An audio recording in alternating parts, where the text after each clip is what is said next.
सर्वांना नमस्कार। वर्ग पहिला दिवसनिहाय आठवडी मासिक नियोजन कसे तयार करायचे हे मी आज या व्हिडिओमधून सांगणार आहे।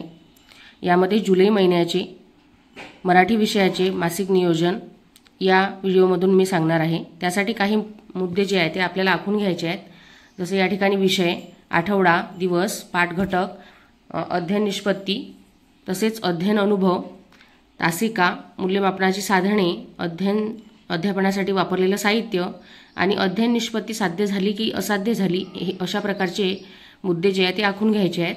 यामध्ये विषय जो आहे तो पहिला मराठी घेतलेला आहे। त्यासाठी आठवडा पहिला दिवस पहिल्या दिवशी आपल्याला माझ्या या दारातून कोण कोण येते या कवितेचे गायन करायचे आहे आणि विद्यार्थ्यांना तालासुरात अभिनय करून शिकवायचे आहे। तर या ठिकाणी अध्ययन निष्पत्ती वापरली आहे 9.1। आता ही जी क्षमता आहे 9.1 कुठे आहे नेमकी, हे कसं लिहायचं, तर या ठिकाणी तुम्हाला पाठ्यपुस्तकामध्ये भाषाविषयक अध्ययन निष्पत्ती दिलेल्या आहेत। त्यानुसार या ठिकाणी क्षमता 9.1 जास्त लांबीच्या अपरिचित गाणी, मोठी वाक्य काळजीपूर्वक ऐकतो, त्याबद्दल संभाषण करतो आणि प्रश्न विचारतो। आता ह्या क्षमता कोण्या पृष्ठ क्रमांक म्हणजे पेज नंबरसाठी वापरायच्या ते सुद्धा या बुकमध्ये आपल्याला दिलेलं आहे पाठ्यपुस्तकामध्ये। तर याचा वापर करून आपण अध्ययन निष्पत्तीचा क्रमांक या ठिकाणी आपल्या नियोजनामध्ये लिहायचा आहे। तर आपण या ठिकाणी लिहून घेतलेला आहे बघा 9.1। त्यानंतर परत दुसऱ्या दिवशी सुद्धा आपल्याला त्याच कवितेचा सराव जो आहे तो घ्यायचा आहे। या ठिकाणी शिक्षक विद्यार्थ्यांना कवितेवर आधारित प्रश्न विचारतात आणि या ठिकाणी आपल्याला 3 तासिका ज्या आहेत त्यासाठी वापरायच्या आहेत। त्यानंतर हे सुद्धा मूल्यमापनाचं साधन तोंडी आहे की विद्यार्थी प्रश्नांची उत्तरे देतात तोंडी अशा प्रकारे। अध्यापनासाठी पाठ्यपुस्तक, त्याचप्रमाणे तुम्ही ई साहित्य सुद्धा वापरू शकता। तुमच्या शाळेमध्ये जर LED TV असेल किंवा स्पीकर असेल किंवा तुमच्या मोबाईलचा वापर तुम्ही एखादं सॉन्ग म्हणण्यासाठी किंवा माझ्या या दारातून ही कविता ऐकण्यासाठी वापर केला तर त्या ठिकाणी ई साहित्य म्हणून लिहायचं आहे। आता ही अध्ययन निष्पत्ती जर साध्य झाली असेल, मुलांना तालासुरात म्हणता येत असेल, तर या ठिकाणी अध्ययन निष्पत्ती साध्य अशा प्रकारे त्या ठिकाणी मेन्शन करायचं आहे। यानंतर परत आपल्याला दिवस 1, 2 आणि 3 या तिन्ही दिवशी जे आहे ते या कवितेचा सराव जो आहे तो द्यायचा आहे। अध्ययन निष्पत्ती 9.1च लागेल। त्यानंतर कवितेचा त्यांच्या विद्यार्थ्यांच्या वैयक्तिक जीवनाशी संबंध विद्यार्थी लावतात आणि शिक्षकांना माहितीसुद्धा त्यांच्या वैयक्तिक जीवनाबद्दल सांगतात की त्यांच्या घराच्या दारातून कोण कोण येत आहे अशा प्रकारे चर्चा जी आहे ती विद्यार्थी शिक्षकांसोबत करतात। आणि तासिका 3 वापरायच्या आहे तिसऱ्या दिवशीसुद्धा। आणि अध्ययन मूल्यमापनाचे साधन जे आहे ते तोंडी आहे की विद्यार्थी बोलू शकतात का, त्यांच्या घरच्याविषयी माहिती मोकळेपणाने सांगू शकतात का, त्यांची शब्द संपत्ती किती आहे, यासाठी तुम्ही चित्रतक्तासुद्धा वापरू शकता। त्यानंतर चौथ्या दिवशी जे आहे ते आपल्याला चित्रगप्पा हा मुद्दा जो आहे तो घ्यायचा आहे। चित्रगप्पा यासाठी आपल्याला अध्ययन निष्पत्ती 9.3 दिलेली आहे। तर आपण बघू शकता या ठिकाणी 9.3 संभाषणात सहभागी होतो, बोलण्यासाठी स्वतःची वेळ येण्याची वाट पाहतो आणि इतरांना सुद्धा बोलू देतो। तर ही अध्ययन निष्पत्तीची क्षमता जर विद्यार्थ्यामध्ये येत असेल किंवा आणायची असेल तर त्या ठिकाणी तुम्हाला 9.3 हे वापरायचं आहे, कारण तिथे चित्रगप्पा दिलेल्या आहेत। या ठिकाणी तुम्हाला पृष्ठ क्रमांक 2 साठी याचा वापर करायचा होता, त्यामुळे आपण या ठिकाणी अध्ययन निष्पत्ती तिथे लिहिलेली आहे 9.2। तर बघू शकता या ठिकाणी चित्रगप्पा याविषयीचे विविध प्रकारचे प्रश्न जे आहेत ते विद्यार्थ्यांना विचारायचे आहे। चित्राचं निरीक्षण करून त्या चित्रामध्ये कोण कोण दिसते, कोणते कोणते प्राणी आहेत, किती आहेत, अशा प्रकारे प्रश्न विचारून कोण काय करत आहे अशा प्रकारे प्रश्न विचारून त्यांना चर्चेमध्ये सहभाग करून घ्यायचे आहे। तर या ठिकाणी परत चौथ्या आणि 5व्या दिवशी चित्रगप्पा याविषयी चर्चा होईल। यासाठी सुद्धा 3 तासिका वापरायच्या आहेत आणि 9.3 ही अध्ययन निष्पत्तीचा जो क्षमतेचा क्रमांक आहे तो या ठिकाणी लिहायचा आहे। तर विद्यार्थी चित्राचे निरीक्षण करतात, शिक्षक विद्यार्थ्यांना चित्रावर आधारित प्रश्न विचारतात। यासाठी तुम्ही पाठ्यपुस्तकातील चित्र वापरू शकता किंवा चित्रतक्ता वापरू शकता। जर तुमच्याकडे डिजिटल बोर्ड वगैरे असेल तर हे चित्र तुम्ही डिजिटल बोर्डवर सुद्धा दाखवून त्यांना प्रश्न विचारू शकता। त्यानंतर 9.3 मध्ये शिक्षक विद्यार्थ्यांना कुटुंबाची माहिती सांगण्यात प्रोत्साहन देतात। तर त्यांच्या कुटुंबामध्ये कोण कोण आहे आणि काय काय काम वगैरे करतात याविषयी त्यांच्याशी चर्चा करायची आहे, त्यांना बोलतं करायचं आहे विद्यार्थ्यांना पहिलीच्या। तर ई साहित्याचा सुद्धा वापर करू शकतो आपण। यामध्ये आता आठवडा दुसरा जो आहे तो लागलेला आहे। दुसऱ्या आठवड्यामध्ये आपल्याला तिसरा पाठ जो आहे तो घ्यायचा आहे। त्यामध्ये मी आणि माझे कुटुंब यामध्ये 9.3 म्हणजे गप्पा करायच्या त्यांच्याशी। परत विद्यार्थी आणि त्यांच्या कुटुंबातील व्यक्तीचे फोटो जे आहे ते पाठ्यपुस्तकामध्ये या ठिकाणी चिपकवायचे आहेत। त्यांना पहिल्या दिवशी सूचना देऊन त्या ठिकाणी विद्यार्थ्यांना त्यांचे फोटो जे आहे ते आजी आजोबा, त्यानंतर आई वडील आणि ते स्वतः, त्यांची बहीण किंवा भाऊ असेल तर त्या ठिकाणी फोटो जे आहे ते चिपकवायचे आहेत।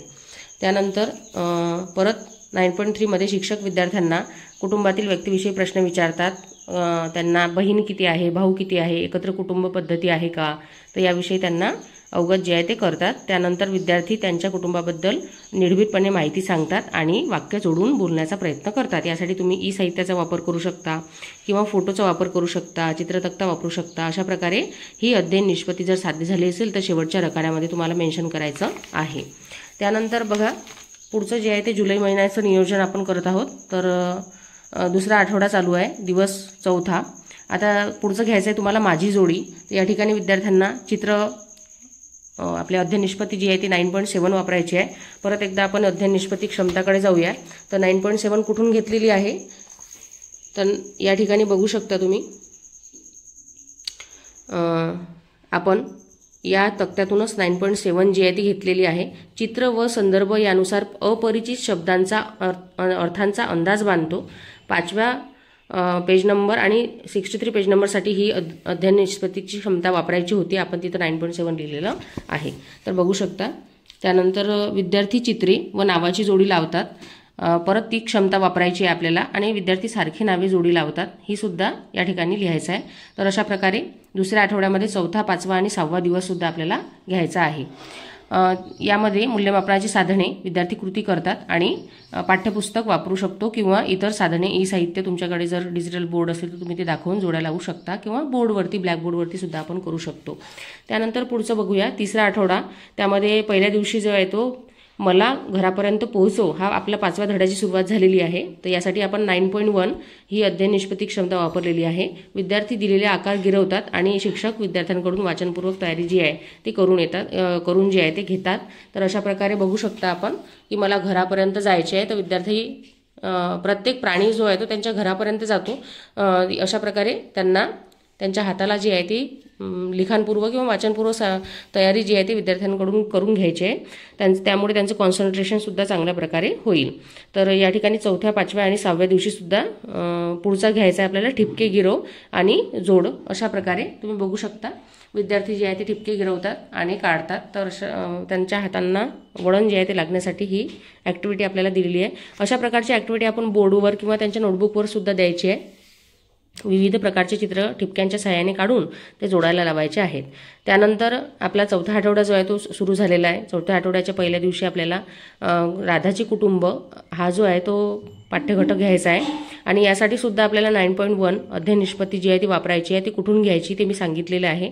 त्यानंतर विद्यार्थी चित्राचे निरीक्षण करतात, त्यानंतर शिक्षक विद्यार्थ्यांसोबत त्यांच्या कुटुंबाविषयी चर्चा करतात। तर आपण बघू शकतो की राधाचे कुटुंब यामार्फत त्यांना आपल्या कुटुंबासोबत कसे कोणकोणत्या ॲक्टिव्हिटी आपण करतो याविषयी ते आठवून शिक्षकांना सांगू शकतात आणि त्या चित्राचे निरीक्षण करून त्या चित्रामध्ये काय काय आहे तर या ठिकाणी शिक्षक तोंडी प्रश्न त्यांना विचारायचे आहेत।